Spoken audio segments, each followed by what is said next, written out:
I want to say Chimi Wedge to the Thunder Beans that are here today. They've been with me all weekend. My mother, she passed like 6 years ago, and she's been visiting me this whole weekend. So I know she's here. Regret. Wow, powerful man hits me right here because I know she's here, and I miss her so much. I started drinking, I would say, I don't know, 15, I got my first drug, and I liked it. I liked being out of control, and it was fun. It was fun. When you're young, it's fun. Because you don't know the consequences. You don't know really what it brings you.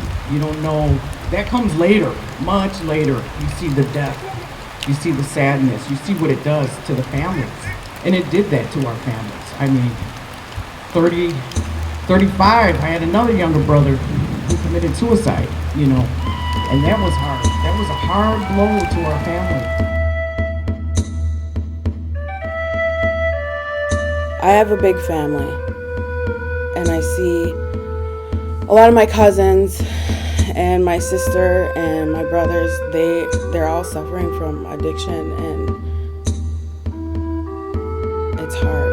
My sister has an opiate problem, my baby sister, and she's had it for a long time since she was a teenager. Addiction, you don't get to control when you're an addict. It's all about, your next fix. That's all you're thinking about. I mean, your dad, your girlfriend could die or get hurt, but if you're an addict, you're still thinking about when you're gonna get your next hit, even if you're at the hospital with them.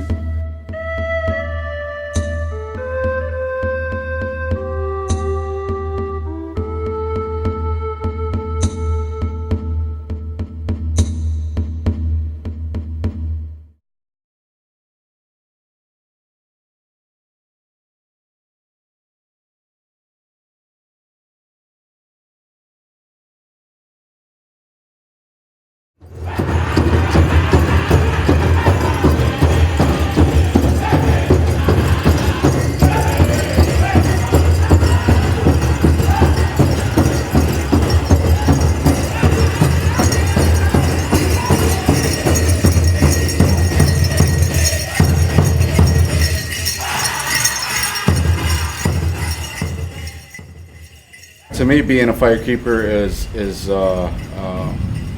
praying for our people, praying for all the communities in Indian country. I pray for everybody. I pray for my family, my children.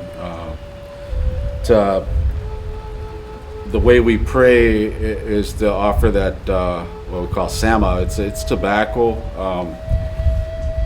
and we pray for those that are lost on their path or not understanding life. We pray for them to come back and find that healing, to come back and be positive in the Native communities and be the next role models. I have some family members that are very much addicted to opioids, and it's so sad. And a lot of them are young kids in their 20s that have kids of their own, and see how it tears the families apart on the reservation. It's scary. I lay in bed a lot at night, and a lot of times the only thing I can do is pray. And I've been doing a lot of praying, but it's a very, very big problem here on my reservation in Hannahville.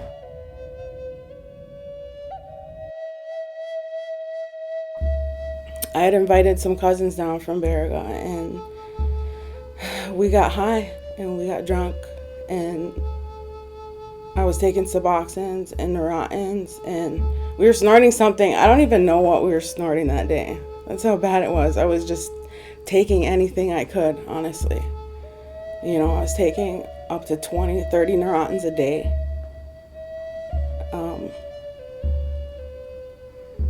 But I blacked out at some point.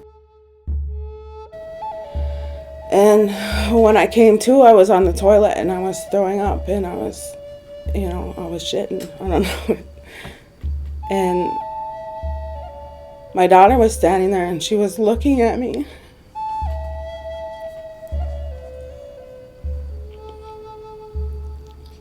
And the next day I was surprised that I woke up. But that was the turning point for me. Because I thought about all them years that I grew up with alcoholic parents, with parents who weren't around. And my relationship was just shattered. I felt like my whole life was all over the floor. There was just all these little pieces just all over the place. There was a lot of wheeling and dealing, I guess you could say. At one point, every money I made, I had to give to him so he could get his script or, buy if he ran out. And it even came down to prostituting. That's how controlled I was, because I wanted what he had, and I was it was a very low point at my life, one of the low points with dealing with opiates.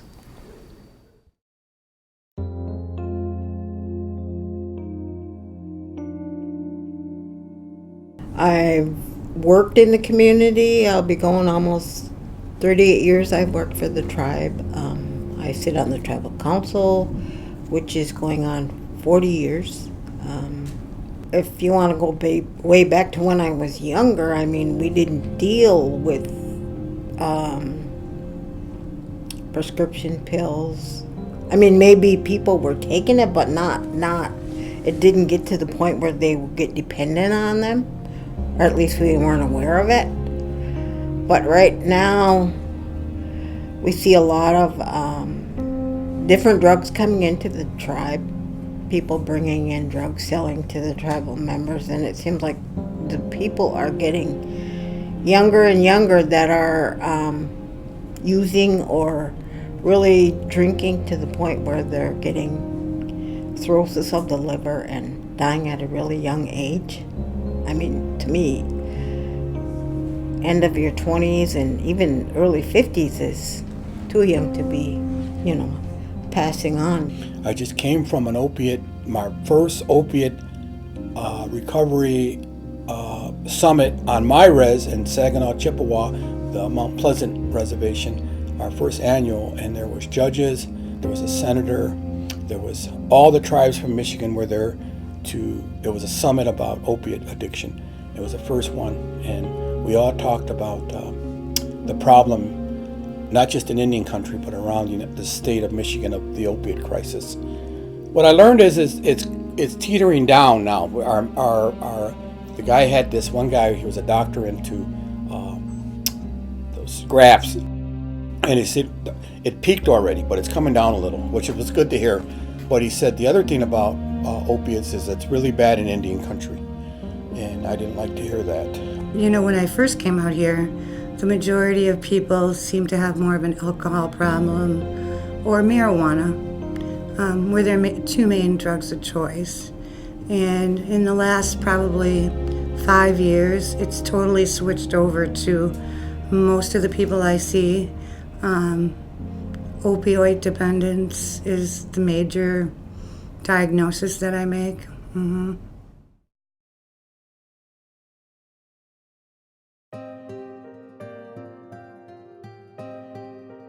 I had a gallbladder removed, and when they gave me pain medication after that, it was, I think, Percocets they gave me, if I remember. But it felt amazing. Even when I felt very little pain, it was like, man, this is a good feeling. And I always ate them. I didn't see how I see it nowadays where people snort, And I've actually done that, and it was like, it didn't even do anything to snort a pill. So I ate them, and I felt all of it. And they gave me another refill. Then it was like, man, after talking to a couple people about it in my community that I'd be chilling with or whatnot, they were like, man, I like them too. And it just became a trade. I was aware of pain pills, introduced to them when I was in I believe my middle 30s. And how that came to be was I was with a partner who was very controlling and abusive, but I hadn't known that in the beginning. And he introduced me, him and his sisters and his daughter, to opiates, and which were Vicodins. So I took part in that, and the snorting, or just popping them. And after a while, he just started giving me his whole full script. I don't recall how many, but it was a full bottle. Because I hadn't had education back then on what opiates do to you, or that you could overdose. Nobody ever talked about those things. I got my wisdom teeth pulled out when I was 14, and then that led to me actually getting a dry socket, and I was getting scripts of Vicodin anyway. But once I got an exposed nerve in my jaw, then that's when I started taking handfuls at a time just because it hurt. And then eventually I was like, whoa, because I was smoking weed before this, and then I found out like this was another way that I could get high. So I was like, oh, this is kind of cool. And then that eventually led to me experimenting with other pills, but my favorite of all time is an opiate. I mean, there's just nothing like it. I mean, being a recovering addict today, it's still not easy. Like, I think I'm constantly battling every single day, trying not to even just, I want it, like I can't lie, but the triggers are always there. The first time that I got introduced to it, I got given it to me after I had my daughter, and I had her when I was just before my 17th birthday. But I didn't really realize, like the feeling of it, because I guess it was the pain I was in after my daughter. But then I started using it like recreationally about 18.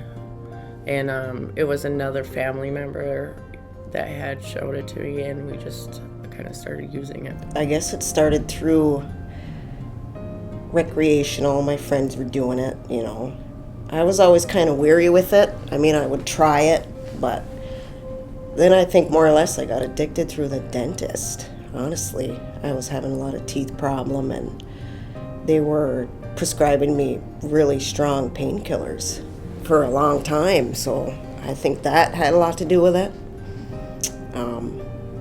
Yeah, just friends, you know what I mean, just doing it, and that's how it started.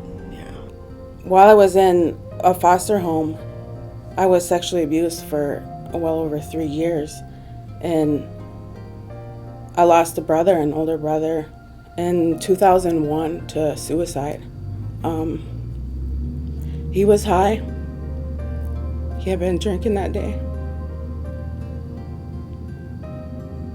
And he was on the run from the cops. He had been running away from boys' homes. And I think that was my breaking point. I was about 12 years old when I started using.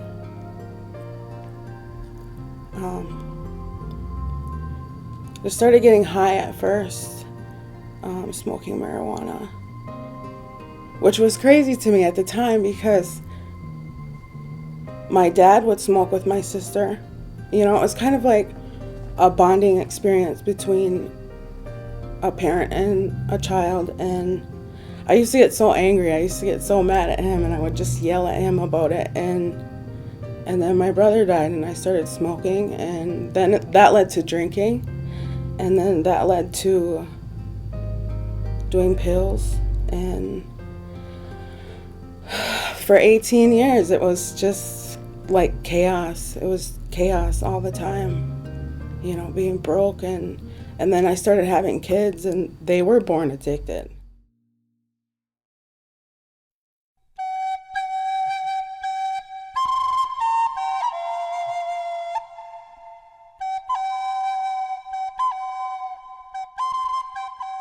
When I got my children taken away, I had two children, and we were intoxicated and passed out. So they came and took my kids and didn't leave me a letter. And then, so I just tried to stop on my own, and I couldn't, so I had to go to treatment. And I stopped for a little while, but just the need for it is so intense, you know, when you don't have it. So eventually I'd go and look for it again. And I remember thinking that, like, I don't even get high off these anymore. It's just, you know, just to make me feel well, where I could just function on a daily basis. You know, they're using oxycodone or Vicodin or Percocets or something like that. They might actually start using heroin because it's cheaper. Nobody understands how hard it actually is until they've been there, and I don't know, that's kind of why I came here today, just so I can like tell people, like, you know, I've been there. Like, I was an addict. I was using for longer, but I was addicted for 5 years, and you know, that's half as long as some people that are really bad, but still 5 years is a long time to not be in control of your own life. Like, I started as for fun. It was actually, I thought it was something else. The other family member, we were doing like cocaine at the time too, so that's what I thought it was at first. And then we started, then I kind of like got the taste for whatever, and then did it more. And there would be times like I couldn't get up to take care of my kids, or I couldn't go to work. There was times where I was calling in to work. I lost some jobs because I was calling in too much I was sick to go in. So I never stole from friends, as crazy as it sounds, or from a store to get my drugs or alcohol. I stole from my brother or my mother, but I could never steal from a friend. Now, my justification was, I'll pay them back, or I'll go out with them partying, or I'll take them out to eat, and that was my justification. Knowing it's wrong, but I still did it anyways. They say alcohol's a real good solvent, a cleaning solvent. But when you steal from your brother, and you're at that bar, and you're drinking, I don't care how drunk you get, you don't know what you did. And I always remembered that. And when I got sober, I had to call him and tell him, I stole that money from you to drink. And he said, I know you did. He said, I know you did that. He said, and it's hard for me to tell you this. And a couple years later, he shot himself, drunk. And it hurts to talk about him,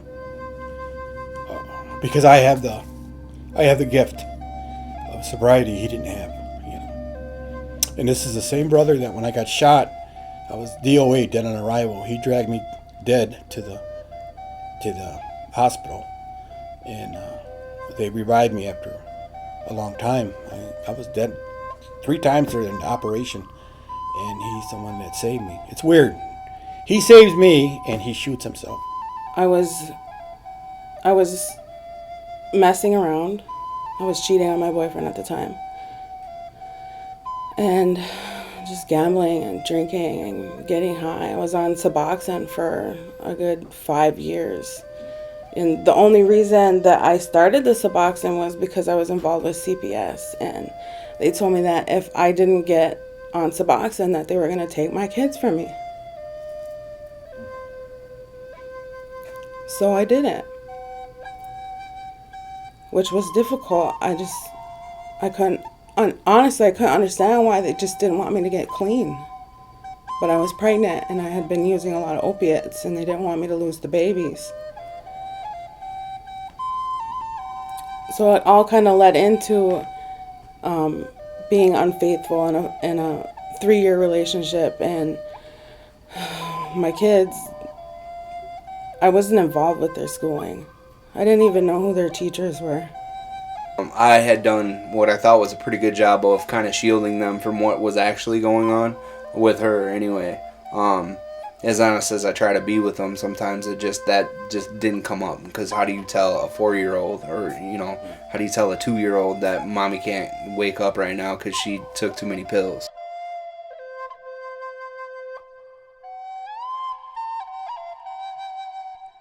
I just lost one of my sisters, she was one of my, what I would say, baby sisters. She was like 9 years younger than I am.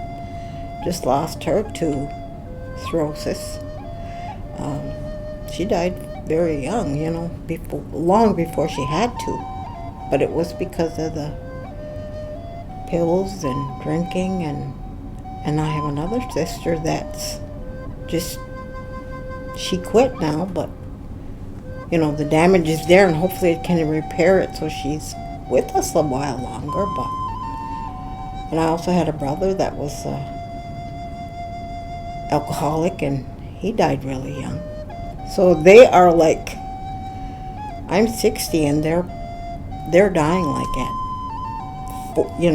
early 40s, early 50s, which is way too young. I lost my aunt to addiction.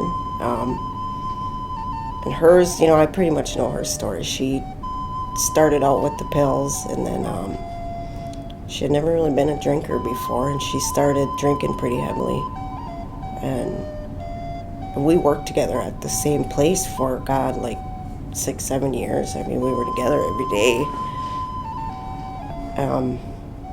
And I could kind of start seeing she was getting sick, but she never told anybody what was happening. So, she must have started like retaining water and stuff, and I would always ask her what was going on, and she just never told anybody, until it was too late. It was hard to watch her just wither away, I guess, And that does too. It affected me, like, I felt guilty, and like, because we used to do a lot of things together, you know what I mean, like pills and whatnot. So yeah, it was just really hard to watch her just die, you know what I mean, and it did scare me, you know what I mean. I don't want to end up that way, and I don't want to die that way, more or less. But at the end it was really bad, because I was always gone, just all day long, out finding the drugs I needed. You know what I mean? I'd be gone all day sometimes. In my mind, I gotta get what I need to do what I need to do. You know what I mean? For my kids and work, and that was all that was on my mind. Like, I don't want to be sick. I'm not gonna be sick, and I'll stay out and find whatever until, I do find it. And sometimes it would be all day I'd be gone, and it was every day. Every day I was like that. For me, I knew it was affecting them then, but I didn't care. You know what I mean? I knew it was wrong, and I knew it was affecting them, but I just felt like I couldn't stop. You know what I mean? I couldn't. So it affected my kids,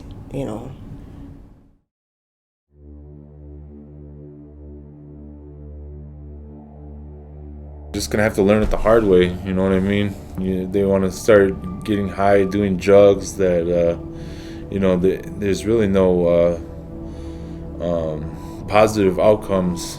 You're either going to OD, you're gonna die, or you're gonna get locked up for a long time, or you're gonna disappoint your loved ones.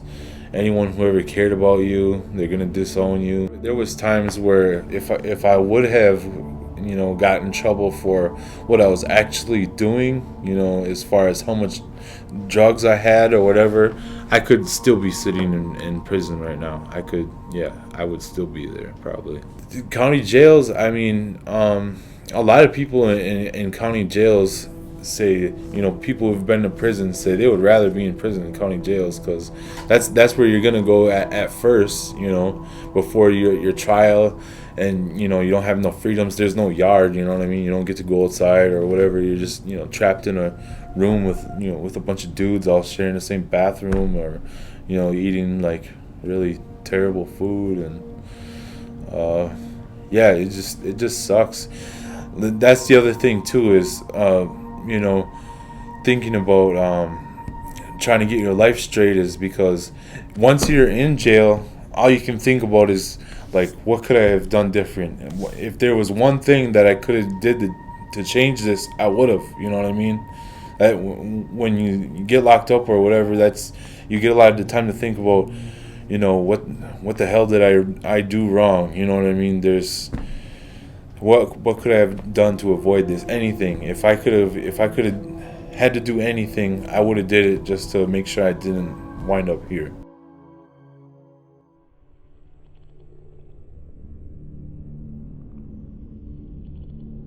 The drug is not picky by any means. The drug will choose any person, male or female, any age, any race, any classification. It affects all levels of human beings, and we've seen that certainly, in our small area, and of course everywhere beyond. We've seen young people that use, I've seen older people that use, patients that I would never have imagined to use. I've seen people who have passed away from certainly using opiates as well, and having cirrhotic livers because of the amount of acetaminophen that is in the pain medication that they've taken. So I've seen both people pass away from alcoholism and opiates, and young people and people of all generations that are affected by it. I get sick, body aches, just different, even psychologically, I would think I needed it just to sleep or even function. I ended up going from painkillers onto using to injecting morphine and stuff like that. So then, it kind of progressed even worse. Yeah. Physically, when people refer to people dying from using, pain pills or painkillers, the way that opiates do that, in a sense, is that they suppress your breathing, which means they affect your ability to continue to breathe. It'll depress your respirations, which are the number of times that you breathe, per minute. So it works at the brain level, and in a certain part of the brain where it causes then you to take less deep breaths and decrease the number of times that you breathe a minute. And that then can lead to what we call respiratory arrest, which means where if you stop breathing, then you die. They're not searching out the acetaminophen in a pain pill, it's the narcotic aspect of it. But by doing that, and you're taking 10 or 20 pills a day, you're taking well over the maximum for the liver, and then you're developing liver failure and cirrhosis from that, just like you would from alcohol. And then if you mix alcohol with the opiates, then certainly you're getting kind of double whammy, so to speak. You're getting both effects from the liver. They're both vying to get out of your system kind of at the same time, and one's going to win and one's going to lose, and each person is a little bit different, obviously. So sometimes the alcohol effects will hang around longer than the opiates, in certain people. And then not to mention if you're taking any other medications that are actually prescribed to you or maybe not prescribed to you. So the mixing of substances is usually what causes fatality, which is death. So the respiratory depression that happens from opiates will be an acute one-time event. It could be. It doesn't have to be. It doesn't have to be an additive, over time, where it gradually, day by day or month by month is decreasing your respiratory drive. It can happen just like that. Overdose on the amount that you have, it can stop your breathing then and there. Sometimes people will use for the first time. Maybe it is a mixture of certain substances and drugs and alcohol, or it could just be a significant amount of an opiate at one time that could cause them to die. They may have never used before, or maybe they have sporadically used. That part doesn't matter. If they ingest a significant amount of opiates in one time period, they can die. So it gets concerning when people use an amount and then they stop for a while and they think they can go back to using that same amount that they did maybe 3 months ago. And maybe they built up to using that amount and their body somewhat built a tolerance to it. And now instead of using 2 pills a day, they're up to 20 a day. But they go through sobriety, which certainly can happen, and they get clean. But then they use again, 6 months later, and they think they can take 20 pills again at a sitting. But they didn't build up that tolerance. That could cause their death one day. The opiate addiction seems to be people are traveling further distances to get their drug of choice. They're spending a lot more money on it, so their family is suffering because of that. And the withdrawal from alcohol is pretty significant if someone's really chronically addicted. But the withdrawal from the opiate seems to be worse in that it lasts for a couple weeks, and it's like having the super flu, and that's what makes it really hard for people to abstain long enough to reach that point where they're not going through withdrawals. Once you get to a certain point, you don't even get high anymore. Like, you're just taking it to feel normal. Then at that point, you're kind of like, damn, I'm just actually paying money to feel normal, and that's where you want to get clean. Like, that's where I kind of started thinking, like, okay, I moved into my own trailer. I got bills and responsibilities to pay, because this whole road actually led me to homelessness at one point.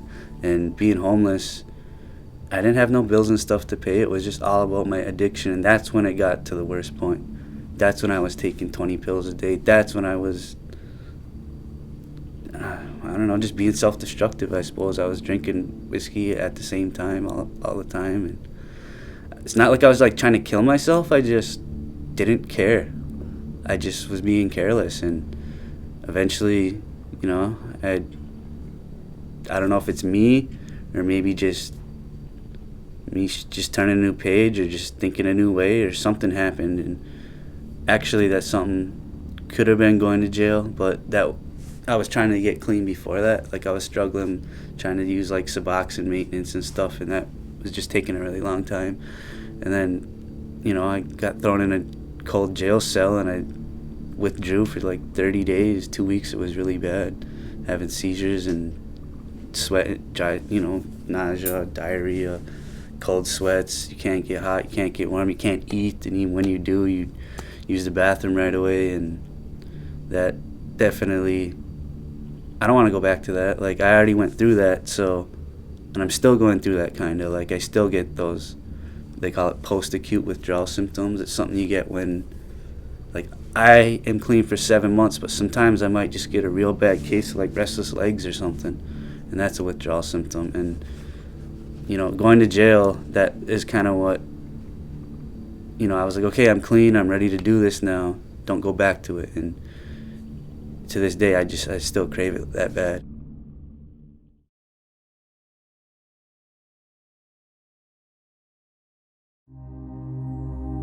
I think a lot of people care very much. They would like to see them stop. They would like to not see them get into drugs and whatever, because we've actually had a couple people that almost OD'd, but now that they have the new thing where they can get a shot and it brings them back out of it, that has happened here.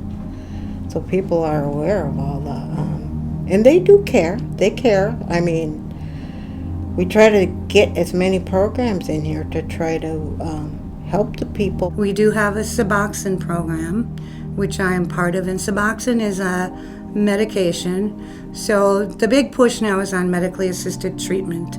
It seems to be the most effective for opiate addiction, especially.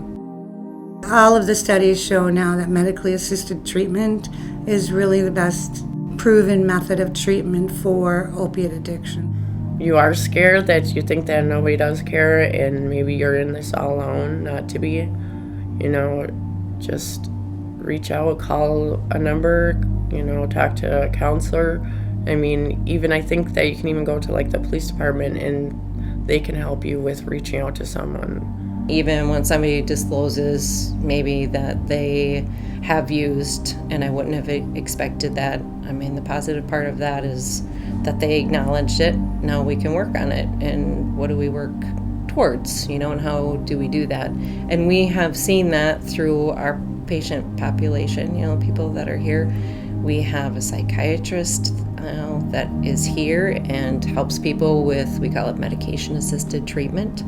We've seen people that have gone through months of, that treatment program with himself and our behavioral health program, and have done well, and have not used, and have a family, and have a job, and are living life. I've had people who have been able to stop on their own without using medication to assist them, and are still clean and sober, and have great lives. It is possible to get clean, because I remember thinking that, once I was addicted, I'm never going to be able to live a normal life again without these. I remember, you do feel that way. Like it's hopelessness, because you're so sick, you know what I mean? And you just feel at your bottom. You're just, but it is hard, but you can do it. If I could do it, anybody can do it. Yes, I believe there's hope. I've been sober for 4 years now, and it's a struggle, but I'm more happier, I don't have to go looking for that pill anymore. It's not running my life like it used to. So I believe that there's hope at the end, And my husband is only 2 years into sobriety, but he loves it. He's like, why didn't we do this a long time ago? Would have saved a lot of agony and, The staff here will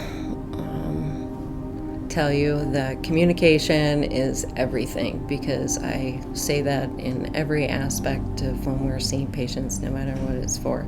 Communication with staff members here, communication, with family members, even certainly the patients, with our multidisciplinary teams. If a person chooses to do a bad thing, that does not mean that they are a bad person. I've tried to, over these years, you try different ways to talk to people, because I'm sure they're tired of listening to me, talk to them or ask them to do things. The good thing is there's hope. And that's what I live on when I wake up every morning is hope, hope for a better day, and I see them struggling, and I give them hope. And I said, you know what, don't give up. Let's do something. Let's work in today, and that's what I try to do every day is work in today, because we don't know if we got tomorrow. Sometimes it's difficult for patients to feel that they won't be judged when they come to the clinic that maybe they have come to since they were an infant, since before they can remember. Maybe even have seen me that whole entire time. But I don't judge somebody when they have diabetes. I don't judge somebody, when they have high blood pressure or heart disease.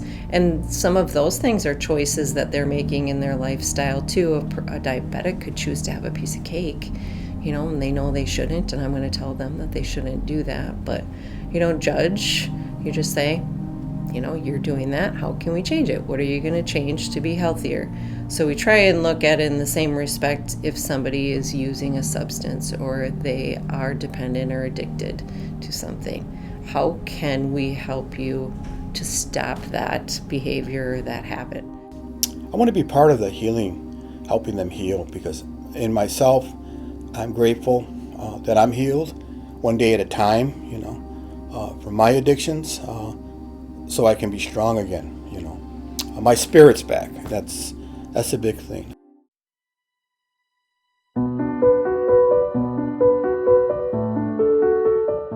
You're not alone, that you can fight this. It's hard, it can be hard, but every person has that will to be able to do it. If you're on the fence and you're going, well, I don't know if I'm that bad, or I don't know if I want to, there's no harm in trying. You could come in and try getting into recovery. If you don't like it, you can always go back to where you were. So I would just tell people, why not give it a try and see what it's like? I would say that there's hope for anybody that wants to get out and wants to do better for themselves. It's worth it.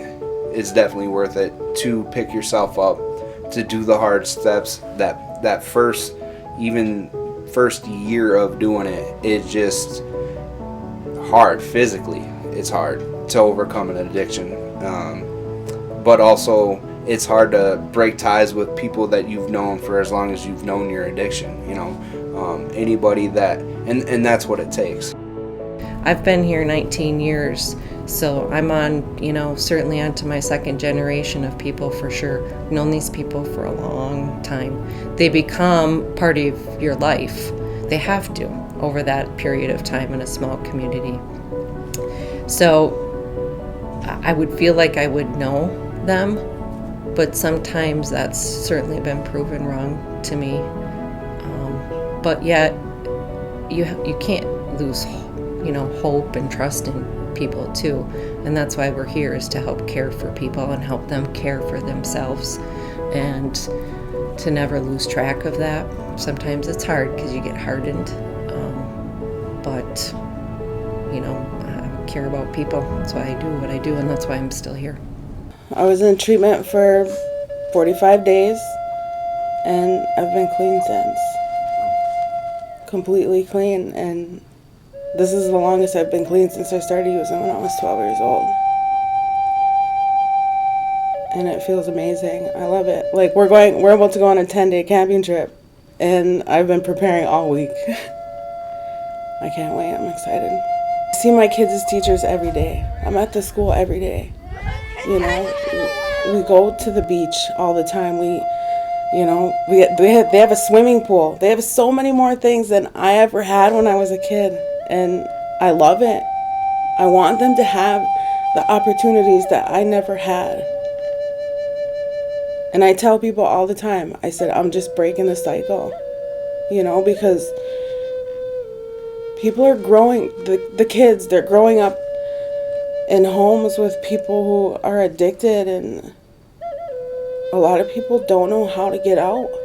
A lot of people don't know how to utilize the tools that and the programs that we have here. And even then it's difficult because it's hard to face a lot of the pain and all them like feelings that come with it. And I think part of that is like growing up in a society where we're not taught to talk about our feelings. Like it's shameful or something.